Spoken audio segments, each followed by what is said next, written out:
Bismillahirrahmanirrahim. Assalamualaikum warahmatullahi wabarakatuh.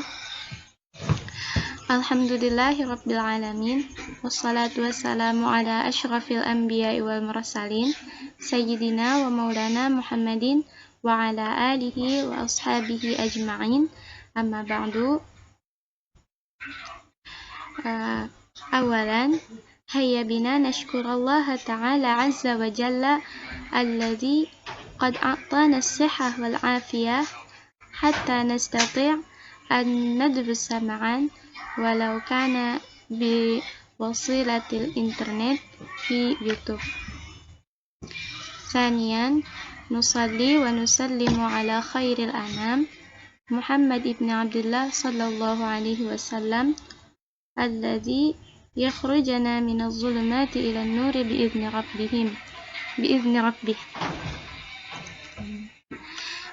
Fi hadhil fursah sa'ubayyinukum an reliabilitas. Walakin qablahu ismahu li an a'rifa nafsi.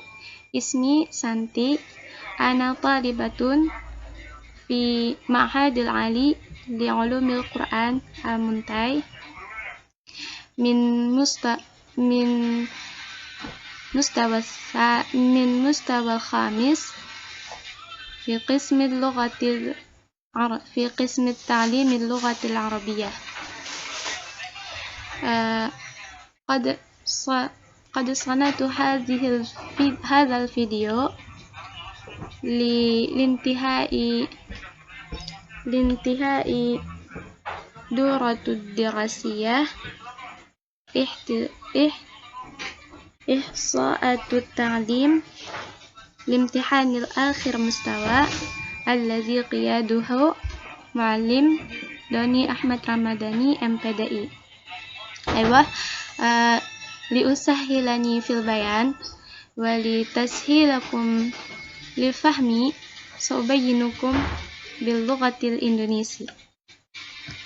Alhamdulillah, berjumpa lagi dengan saya Santi dari mahasiswa STIQ Al-Muntai, program studi pendidikan bahasa Arab semester 5. Di sini kita akan membahas tentang reliabilitas. Nah, video ini saya buat untuk memenuhi tugas final tes mata pelajaran statistik pendidikan yang diampu oleh Muallim Doni Ahmad Ramadhani. Baiklah, langsung saja. Pengertian reliabilitas. Reliabilitas diambil dari bahasa Inggris, yakni reliability yang berasal dari kata reliable, yang artinya dapat dipercaya, keajegan, konsisten, keandalan, dan kestabilan. Itu secara bahasa. Sedangkan secara istilahnya adalah reliabilitas adalah suatu keajegan suatu tes untuk mengukur atau mengamati sesuatu yang menjadi objek ukur. Nah, jadi secara ringkasnya, reliable itu adalah suatu pengukuran atau data dikatakan reliable jika hasil tesnya itu menunjukkan kestabilan atau sebuah konsistenan yang mana jika diukur dari ukuran yang terdahulu dengan ukuran yang akan datang, misalnya itu hasilnya tetap stabil, itu dikatakan reliabilitas. Nah, sebelum kita menguji reliabilitas ini, kita perlu mengadakan uji validitas. Nah, gimana cara menguji validitas? Itu sudah saya bahas pada video sebelumnya. Nah, nanti insya Allah akan saya letakkan link video tentang validitas itu di deskripsi. Oke, lanjut tentang tujuan dari penggunaan reliabilitas. Karena pengertiannya tadi adalah untuk menunjukkan sebuah konsistensi, jadi maka tujuan dari penggunaan reliabilitas ini adalah untuk menguji konsistensi skor yang diberikan scorer atau pemberi skor satu dengan scorer lainnya. Jadi untuk menunjukkan apakah data kita itu konsisten atau tidak. Itu tujuan dari penggunaan reliabilitas ini. Terus jenis-jenis reliabilitas itu ada 3. Yang pertama reliabilitas stabilitas. Ini merupakan jenis reliabilitas yang menunjukkan usaha kita dalam melakukan pengukuran, baik itu indikator, komponen, latar belakang, ataupun alat ukurnya itu usahanya sama. Kalau reliabilitas terwakili, ini usaha kita itu sama, nggak ada beda, tapi yang diukur ini, nah kalau ini usahanya sama, otomatis nilainya juga sama. Kalau ini usahanya sama, tetapi nilainya belum tentu belum tentu sama. Misalnya kayak gini, saya meneliti di suatu daerah misalnya, yang berbeda-beda karakteristiknya beda dengan daerah satu dengan yang lainnya misal.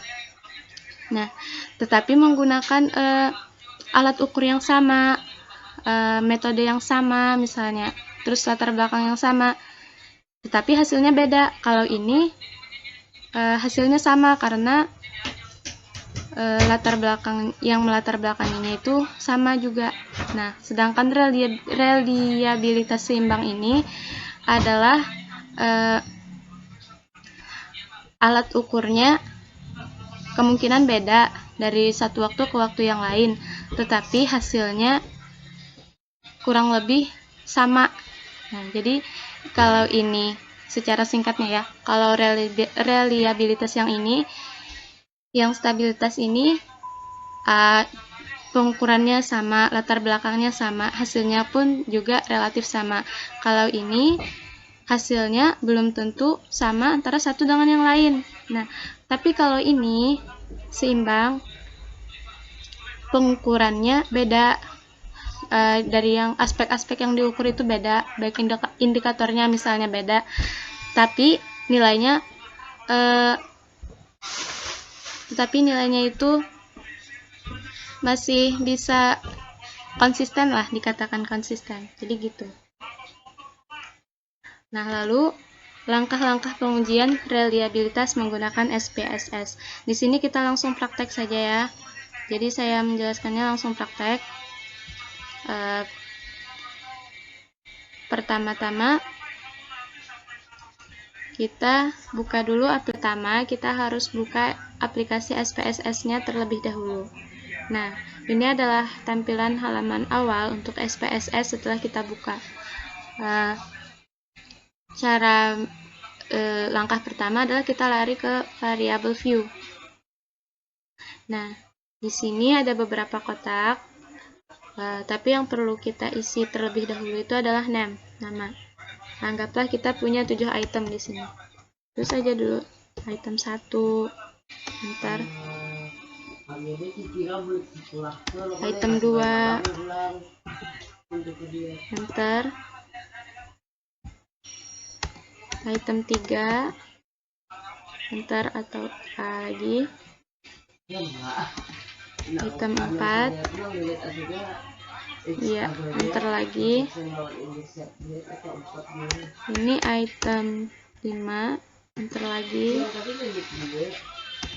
item 6, ntar lagi item 6, item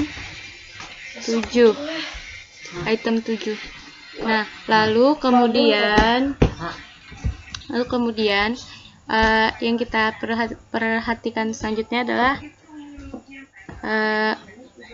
di bagian tabel desimal ini. Nah, jadi intinya yang perlu kita perhatikan dalam uji reliabilitas ini adalah tabel name, desimal, sama measure ini. Ntar kita ubah measure ya. Kita ubah desimal dulu. Ini desimal ini 2, kita ubah jadi 0. Ini juga ubah jadi 0. Ubah jadi 0. Ubah juga jadi 0.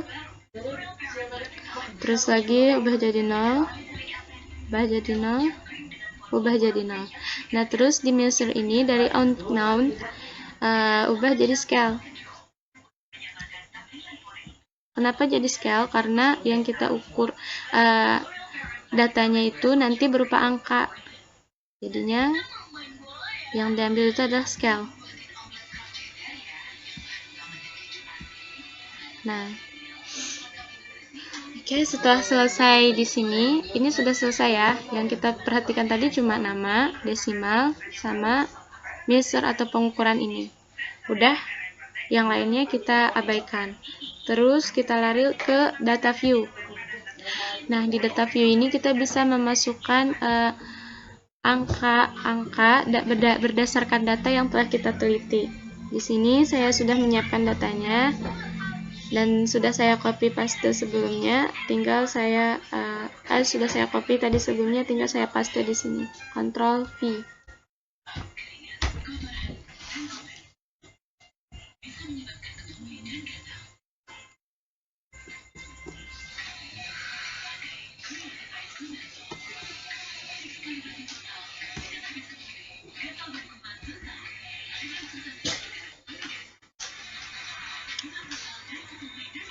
Kayaknya agak susah ya.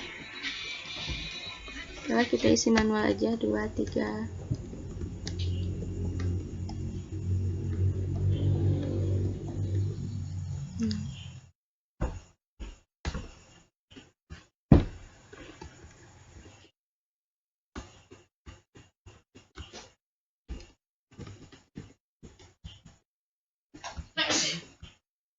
Ini bisa juga nanti kalau mau di copy paste bisa lebih mudah lagi.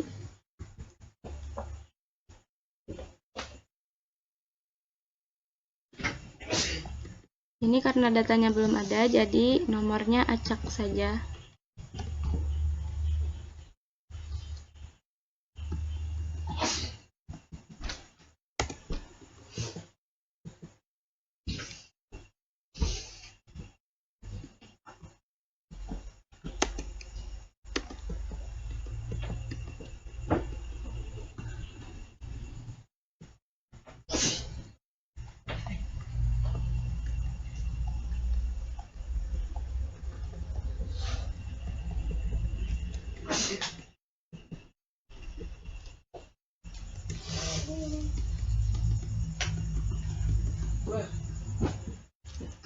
Oke, masih ngisi.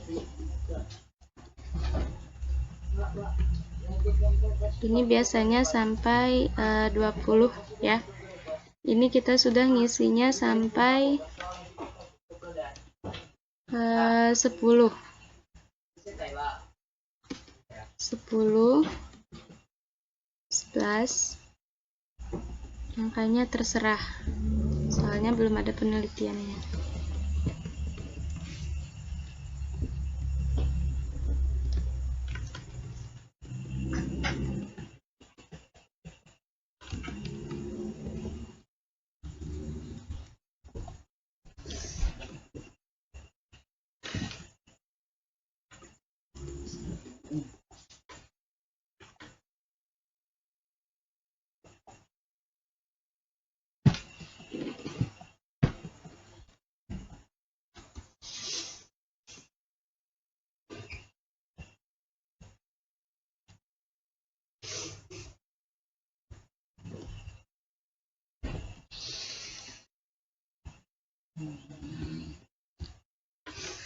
Nah, nanti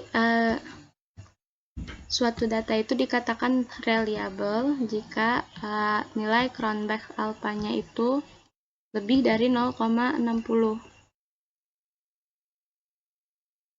Terus, apa yang harus kita lakukan jika nilai Cronbach alpha-nya itu kurang dari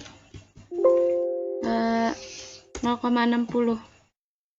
Artinya data kita tidak reliable, sehingga bisa saja kita melakukan penelitian ulang atau pembagian angket ulang dengan indikator yang